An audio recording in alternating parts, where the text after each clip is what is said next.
আসসালামু আলাইকুম। আমরা এখানে যেভাবে চাষাবাদ করি তার একটা ভিডিও। এখানে বাবুল ভাই দুইটা কোদাল আনছে, একটা দিয়ে আমি কোবাবো, একটা দিয়ে বাবুল ভাই কোবাবো। বাবুল ভাই কোবানে শুরু করে দিয়েছে। এখানে এটা কোবাইয়া আমরা রেডি করবো। তারপর 2-3 দিন শুকানোর পরে মাটিটা তারপর আমি সমান করা শুরু করবো। সমান করানোর পর বীজ বানানোর জন্য রেডি হবে।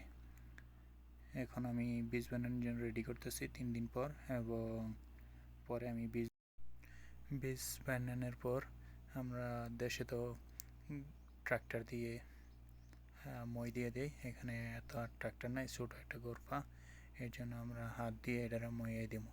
এখন আমরা মইয়ে সিস্টেম করে বীজগুলো নিচে দিয়ে দিতেছি। দেওয়ার পর পরবর্তীতে আমি পানি দিয়ে দেবো। পানি দেওয়ার পর 3 থেকে 4 দিন বা 5 দিন পর বীজগুলো উঠে যাবে ইনশাল্লাহ।